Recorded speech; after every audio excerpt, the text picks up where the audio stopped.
মৰমৰ ছাত্ৰ ছাত্ৰীসকল, তোমালোকৰ প্ৰিয় চেনেল ইংলিছ লাৰ্ণিং আছামলৈ মই তোমালোকক স্বাগতম জনাই আজি মই তোমালোকৰ অহা এইচএছ ফাইনেল এক্সামিনেশ্যনৰ প্ৰস্তুতি হকে এইচএছ ফাইনেল এক্সামিনেশ্যন 2018 পৰা 2023 লৈকে পলিটিকেল সায়েন্সৰ পাৰ্ট বিৰ 2 মূল্যাংকৰ মুঠ 35টা চমু প্ৰশ্নৰ সমাধান লৈ উপস্থিত হৈছোঁ। আশা কৰিছোঁ এই 35টা চমু প্ৰশ্নই তোমালোকৰ অহা পৰীক্ষাত সহায় কৰিব।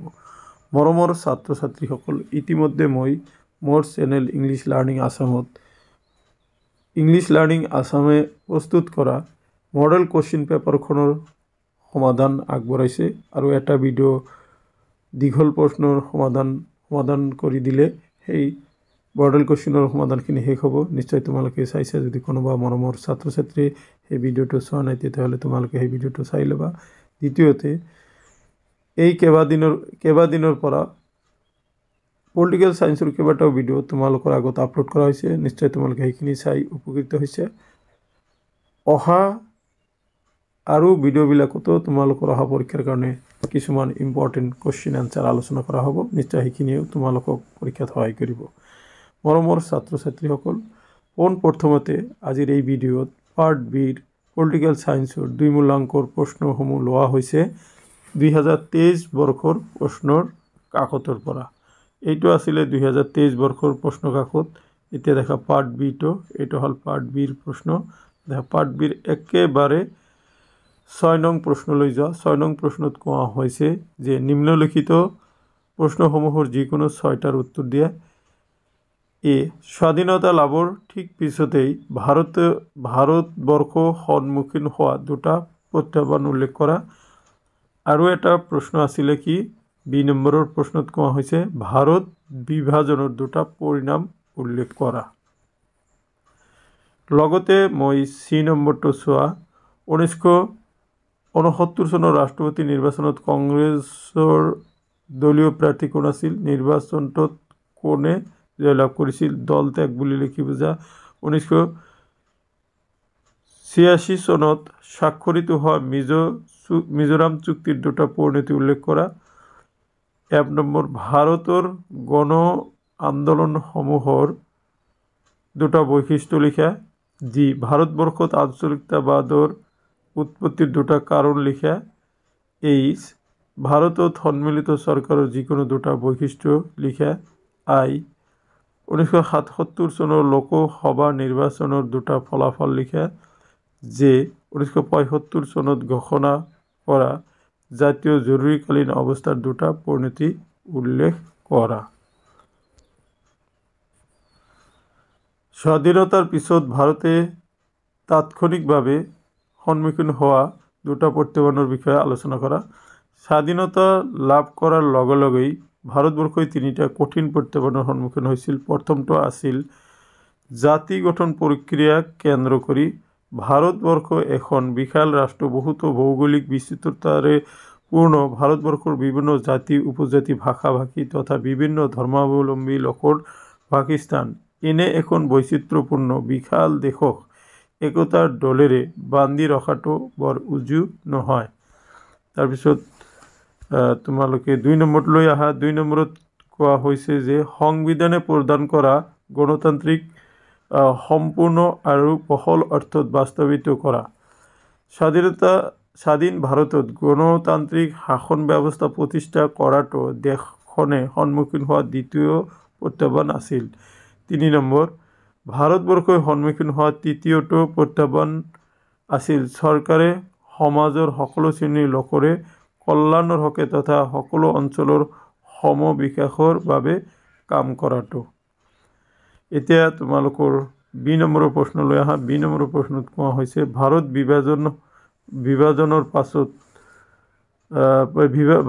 বিভাজনৰ পৰিণতিসমূহ চমুকৈ বিশ্লেষণ কৰা। 1947 চনত বিশাল ভাৰতবৰ্ষখন দুভাগ হৈ ভাৰত আৰু পাকিস্তান নামৰ 2খন ৰাষ্ট্ৰ সৃষ্টি হৈছিল।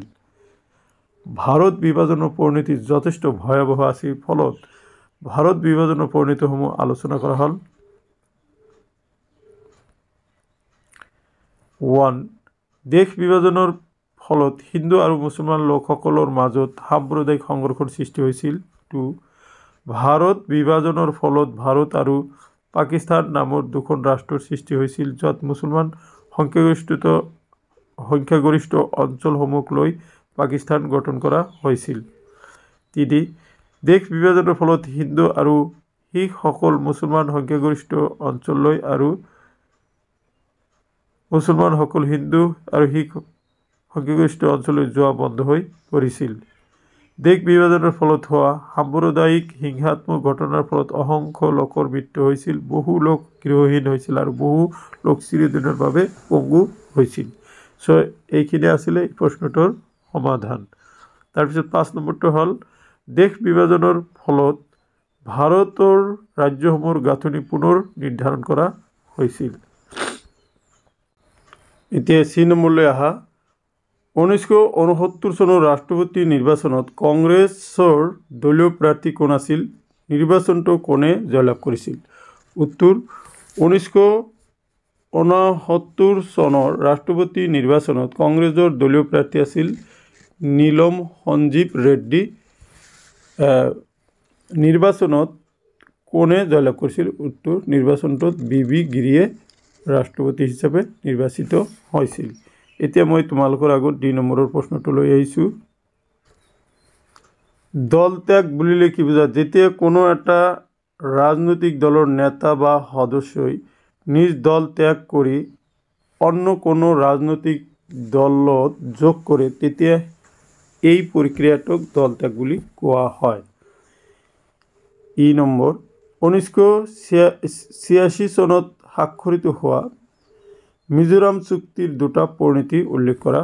উত্তৰ: 1986 চনত স্বাক্ষৰিত হোৱা মিজোৰাম চুক্তিৰ 2টা পৰিণতি হ'ল: নম্বৰ 1, চুক্তি পৰিণতিত 1987 চনৰ 20 ফেব্ৰুৱাৰীত মিজোৰামে এখন সুকীয়া ৰাজ্যৰ মৰ্যাদা লাভ কৰে। 2, পু লাল ডেংগাই ৰাজ্যখনৰ প্ৰথমগৰাকী মুখ্যমন্ত্ৰী ৰূপে কাৰ্যভাৰ গ্ৰহণ কৰে। ভাৰতৰ ভিতৰত মিজোৰাম এখন শান্তিপূৰ্ণ ৰাজ্য। ভাৰতৰ গণ আন্দোলনসমূহৰ 2টা বৈশিষ্ট্য উল্লেখ কৰা। ভাৰতৰ গণ আন্দোলনৰ বৈশিষ্ট্য হ'ল গণতন্ত্ৰৰ একতা আৰু সাম্যভাৱ। 2, গণতন্ত্ৰৰ নাগৰিক অধিকাৰ সাব্যস্ত কৰা। জি নম্বৰ: ভাৰতবৰ্ষত আঞ্চলিকতাবাদৰ উৎপত্তিৰ 2টা কাৰণ লিখা। ভাৰতবৰ্ষত আঞ্চলিকতাবাদৰ উৎপত্তিৰ 2টা কাৰণ হ'ল: নম্বৰ 1, ৰাজ্যসমূহৰ স্থানীয় কেতবোৰ সমস্যা সমাধানৰ উদ্দেশ্যে সাধাৰণতে আঞ্চলিকতাবাদৰ উৎপত্তি হয়। দ্বিতীয়টো, ভাৰতবৰ্ষৰ ৰাজ্যসমূহৰ ৰাজনৈতিক, সামাজিক, অৰ্থনৈতিক, ভাষিক, ধৰ্মীয় আদি বিভিন্ন সমস্যাৰ জোৰা মাৰিবৰ বাবে আঞ্চলিকতাবাদৰ জন্ম হয়। ভাৰতত সন্মিলিত চৰকাৰৰ যিকোনো 2টা বৈশিষ্ট্য লিখা। ভাৰতত সন্মিলিত চৰকাৰৰ যিকোনো 2টা বৈশিষ্ট্য হ'ল: নম্বৰ 1, এনে চৰকাৰ একাধিক ৰাজনৈতিক দল লৈ গঠিত। 2, এনে চৰকাৰ অস্থায়ী প্ৰকৃতিৰ। এতিয়া 8 নম্বৰলৈ আহা। 1977 চনৰ লোকসভাৰ নিৰ্বাচনৰ 2টা ফলাফল লিখা। উত্তৰ: 1977 চনৰ লোকসভাৰ নিৰ্বাচনৰ 2টা ফলাফল হ'ল: 1, 1977 চনত পোনপ্ৰথমবাৰৰ বাবে মোৰাৰজী দেশাইৰ নেতৃত্বত কেন্দ্ৰত অ-কংগ্ৰেছী চৰকাৰ গঠন হৈছিল। 2, এই নিৰ্বাচনত জনতা দলে বিভিন্ন দলৰ লগত সংযুক্তভাৱে সন্মিলিত চৰকাৰ গঠন কৰিছিল। 1975 চনত ঘোষণা কৰা জাতীয় জৰুৰীকালীন অৱস্থাৰ 2টা পৰিণতি উল্লেখ কৰা। উত্তৰ: 1975 চনত ঘোষণা কৰা জাতীয় জৰুৰীকালীন অৱস্থাৰ 2টা পৰিণতি হ'ল: 1, জনসাধাৰণৰ মৌলিক তথা গণতান্ত্ৰিক অধিকাৰসমূহ বাতিল কৰা হৈছিল। 2, নিৰ্দোষী জনগণক আটক কৰি জেললৈ প্ৰেৰণ কৰা হৈছিল। চ' এইখিনি আছিলে 2023 বৰ্ষত HS ফাইনেল পৰীক্ষাত অহা প্ৰশ্নসমূহৰ সমাধান। এতিয়া মই তোমালোকৰ আগত 2022 বৰ্ষৰ প্ৰশ্নসমূহৰ সমাধান লৈ উপস্থিত হৈছোঁ। এইখন আছিলে 2022 বৰ্ষৰ কুৱেশ্যন পেপাৰ। তোমালোকে ধৰণটো চোৱা আৰু এইখন হ'ল পাৰ্ট বিৰ প্ৰশ্নসমূহ দেখা 16 নম্বৰত তোমালোকৰ প্ৰশ্নটো দিয়া আছে 17 18 19 20 21 এই 6টা প্ৰশ্নৰ সমাধান আগবঢ়াম আনসাৰসমূহলৈ আহা ইয়াতে কোৱা হৈছে ভাৰতীয় জনসংঘ কেতিয়া গঠন হৈছিল ভাৰতীয় জনসংঘৰ প্ৰতিষ্ঠাপক সভাপতি কোন আছিল ইতিমধ্যে আগৰ ভিডিঅ'বিলাকত আলোচনা কৰা হৈছে তথাপি আৰু এবাৰ তোমালোকক আনসাৰখিনি কৈ দিছোঁ ভাৰতীয় জনসংঘ 1949 চনত প্ৰতিষ্ঠা হৈছিল ভাৰতীয় জনসংঘৰ প্ৰতিষ্ঠাপক সভাপতি আছিল ডক্টৰ শ্যামা প্ৰসাদ মুখাৰ্জী তাৰপিছত ভাৰতৰ যিকোনো দুটা ৰাষ্ট্ৰীয় ৰাজনৈতিক দলৰ নাম আৰু প্ৰতীক লিখা উত্তৰ ভাৰতৰ যিকোনো দুটা ৰাষ্ট্ৰীয় ৰাজনৈতিক দলৰ নাম আৰু প্ৰতীক হল নম্বৰ 1 ভাৰতীয় জাতীয় কংগ্ৰেছ ইয়াৰ প্ৰতীক হাত ভাৰতীয় জনতা পাৰ্টি ইয়াৰ প্ৰতীক পদম ফুল তাৰপিছত 1977 চনত লোকসভা নিৰ্বাচনৰ দুটা পইণ্ট উল্লেখ কৰা এইটো অলৰেডি 24 বৰ্ষত আহিছিল আকৌ কৈছোঁ যে 1977 চনত প্ৰথমবাৰৰ বাবে মোৰাৰজী দেশাইৰ নেতৃত্বত কেন্দ্ৰত অকংগ্ৰেছী চৰকাৰ গঠন হৈছিল এই নিৰ্বাচনত জনতা দলে বিভিন্ন দলৰ লগত সংযুক্তভাৱে সন্মিলিত চৰকাৰ গঠন কৰিছিল তাৰপিছত ভাৰতীয় সন্মিলিত চৰকাৰৰ যিকোনো দুটা বৈশিষ্ট্য অলৰেডি আগৰ ভিডিঅ'ত আগৰ কোশ্চেন পেপাৰত আলোচনা কৰা হৈছে ভাৰতৰ সাম্প্ৰদায়িকতা উদ্ভৱৰ দুটা কাৰণ নম্বৰ 1 ধৰ্মীয় কাৰণ আৰু নম্বৰ 2 জাতিভেদ প্ৰথা এতিয়া মই তোমালোকৰ আগত ভাৰতত আঞ্চলিকতাবাদৰ উৎপত্তিৰ দুটা কাৰণ উত্তৰ ভাৰতত আঞ্চলিকতাবাদ উৎপত্তিৰ কাৰণসমূহ হল ক আঞ্চলিক ৰাজনৈতিক দলসমূহে গ্ৰহণ কৰা আঞ্চলিকতাবাদী নীতি ক অঞ্চল বিশেষৰ বিভিন্ন অঞ্চলৰ মাজত দেখা দিয়া বৈষম্য সো এইখিনি আছিলে মৰমৰ ছাত্ৰ ছাত্ৰীসকল 2022 বৰ্ষত অহা প্ৰশ্নসমূহৰ সমাধান যেহেতু 2021 চনত কোনো পৰীক্ষা হোৱা নাই সেইকাৰণে 2020 চনৰ প্ৰশ্নলৈ আহা এইখন আছিলে 2020 চনৰ প্ৰশ্ন ইয়াৰ মই পাৰ্ট বিটো লৈ আহিছোঁ দেখা পাৰ্ট বিটোত প্ৰশ্নসমূহ তোমালোকে এবাৰ চাই লোৱা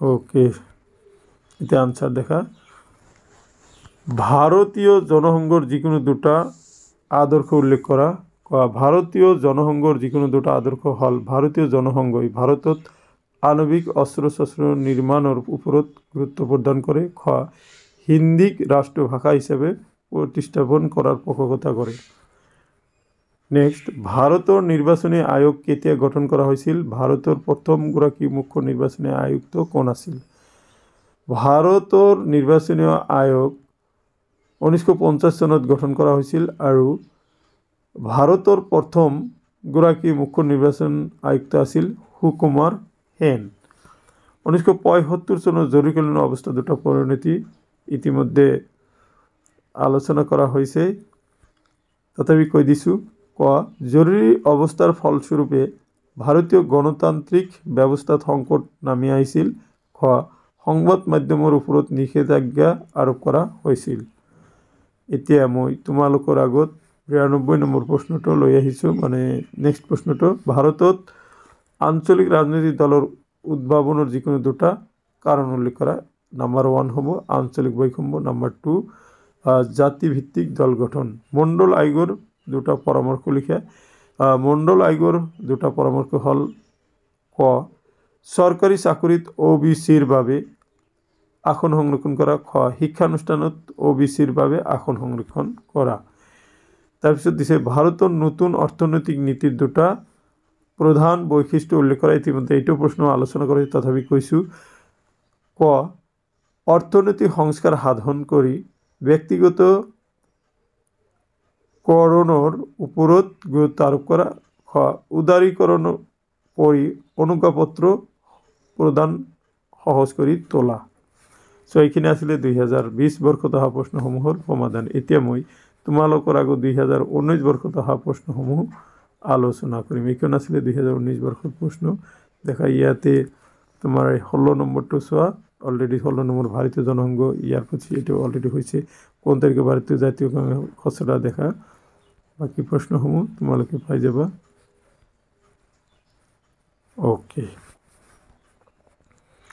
দেখা ভারতীয় জনসংঘ এটা অলরেডি তোমালোকৰ আগত আগৰ প্ৰশ্নতে কমন পৰিছে এতিয়া দেখা কোন তাৰিখে ভাৰতীয় সংবিধানৰ খচৰাত স্বাক্ষৰ কৰা হৈছিল আৰু ই কেতিয়া বলবৎ কৰা হৈছিল উত্তৰ 1949 চনৰ 26 নম্বৰত ভাৰতীয় সংবিধানৰ খচৰাত স্বাক্ষৰ কৰা হৈছিল আৰু 1950 চনৰ 26 জানুৱাৰীৰ পৰা ইয়াক বলবৎ কৰা হৈছিল ভাৰতীয় আঞ্চলিক ৰাজনৈতিক দলসমূহৰ গুৰুত্বৰ বৃদ্ধিৰ দুটা কাৰণ লিখা ভাৰতীয় ৰাজনীতিত আঞ্চলিক ৰাজনৈতিক দলসমূহৰ গুৰুত্ব বৃদ্ধিৰ দুটা কাৰণ তলত উল্লেখ কৰা হ'ল 1 দেশৰ সকলো অঞ্চলৰ সম উন্নয়নৰ অভাৱৰ ফলত সৰু সৰু আঞ্চলিক দলৰ গঠন হৈছে 2 ভাষা সংস্কৃতি অঞ্চল ভিত্তিত আঞ্চলিক দল গঠন হৈছে নেক্সট কোন দুখন কেন্দ্ৰীয় সাহিত্য শাসিত অঞ্চলক 1972 চনত পূৰ্ণাংগ ৰাজ্যৰ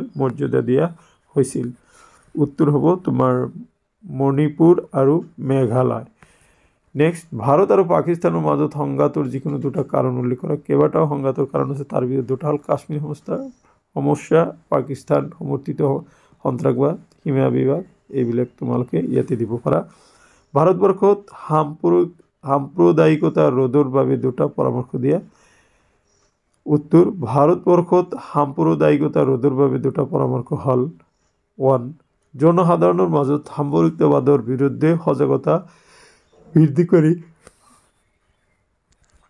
সাম্প্ৰদায়িকতাবাদৰ বিৰুদ্ধে কঠোৰ আইন প্ৰণয়ন কৰা 2 উচ্চতম ন্যায়ালয়ে সাম্প্ৰদায়িকতাবাদৰ ক্ষেত্ৰত অধিক কঠোৰ হ'ব লাগিব সো মাই ডিয়াৰ ষ্টুডেণ্ট এইখিনি আছিল 2019 বৰ্ষত অহা প্ৰশ্নসমূহ আৰু তাৰ সমাধান